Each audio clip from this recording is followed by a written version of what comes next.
December. Hopefully it'll be Ronaldo against Messi in that one. They miss Ronaldo tonight. Of course, any team would miss Ronaldo. And in the game, particularly tonight, when it wasn't going for him, you need, more so than his ability and his goal scoring, you would need his leadership to drag them players.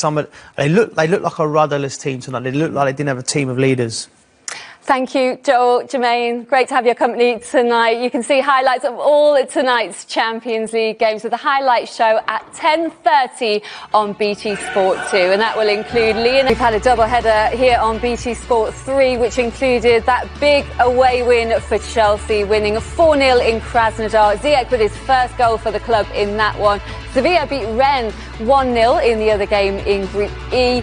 It was 1-1 between Lazio and Bruges. Dortmund beat Zenit 2-0. Sancho and Haaland with the goals in that one. Here on 3, we saw Barca beat Juventus 2-0, winning away from home against Juve for the first time. And Ferencváros scored a last-minute equaliser against Dinamo Kiev. That one finished 2-2. PSG beat Istanbul Başakşehir 2-0. Moise Kean on loan from Everton with both the goals in that one. And Manchester United on fire tonight, beating Leipzig 5-0. A hat-trick in that one for Marcus Rashford, the second player in Manchester United history to come on as a sub and score a hat-trick after Ole Gunnar Solskjaer. Jermaine Genius and Joe Cole still with me in the studio. We've just finished watching the game between Barca and Juve, Joe, and it should have been more for Barca.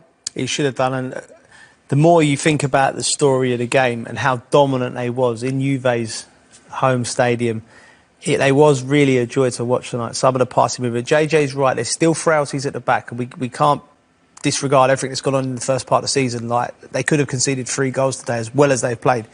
But they was back to that thing where if they're on your telly, you want to watch them because of the quality of the players around them. And the young lads were excellent. Yeah, Ousamen Dembele back in the side tonight, just his second start under Koeman. And he opened the scoring, but it took a big deflection, Jermaine.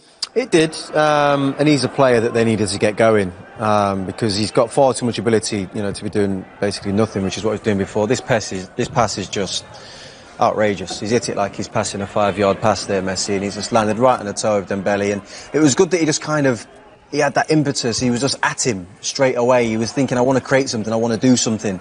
And when he's in this type of form, the problem with Dembele, he can go both ways. He can take you down the right or come inside on his left. He's good at doing both, which is why he's so difficult to mark.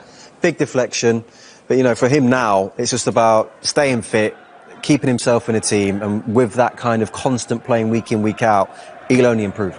He was so good at Dortmund. Owen Hargreaves said once he thought he was a future Ballon d'Or winner. Do you think we'll finally see him deliver on the potential that he has? Well, he needs to keep himself fit. He needs to live right, keep himself fit. And what was interesting there, when he scored his goal, the lads, they looked like they got a good feeling about him. They looked like they was right behind him. So just stay on the pitch. And JJ said it goes both ways. So he's so hard to mark. And he found so much space on that left side. He gave Danilo a torrid night. And he's certainly one where if he does play 10, 15, 20 games in a row, I think his levels will go up even higher. Absolutely. And Fati, one of the other bright spots for Barca this season. He's been absolutely brilliant, just 17 years old, and he was involved for the second goal, winning a penalty for the club after a pass from Messi. Yeah, again, I think it's about the pass a lot, just the pace. I mean, Joe was off his seat just because of the way he's rolled it in. It's just drew in Bernardeschi. Bernardeschi thinks he's going to win this just because it's just kind of sucked him into thinking, I can get it. Fati's just held his position, and then the rest is history. We knew where this was going to end up, stuck it in the back of the net. And I think you can tell by Messi's celebration. It wasn't like subdued, we've won 2-0 away at Juve. He enjoyed that a lot. Whether it was kind of, like you said, that moment with the president leaving, a new era or whatever it is, and he just felt like he had the bit between his teeth today, and that goal just kind of really topped it off for him. 170 goals tonight, Jermaine, but every single one ruled out for offside. I think he was one of maybe 2 players, him and Cuadrado, that I thought came out of the game with any credit whatsoever. He kept going. He's made a good run here, essentially, but with all these goals, it's all right kind of saying, look, good run, persistence, they're all offside, which tells you that either, probably Barca are playing a good line, as they are here, holding a good line. He makes his run a little bit too soon. It's a good finish. He'll go to bed fuming tonight You know, he's scored a hat-trick and he's been millimetres away from, you know, from being able to keep all of them. This was the tightest of the lot. But as you see there, his left leg just strays offside, and unfortunately for him, it just wasn't to be his night. Interesting thing about Morata, I think to play over, like, if you felt for him, and he's such a nice lad there. When he hurt his mate Pjanic when they were 1-0 down and he kicked the ball out, me and JJ both looked at each other and we would never have done that. We'd have just carried on, left mates or no mates on the floor. But I think that was his problem at Chelsea at times. I think he's too much of a nice guy. When he's got the bit between the teeth and he's at it, he's a really good player and he needs a bit more of that devilment in his game.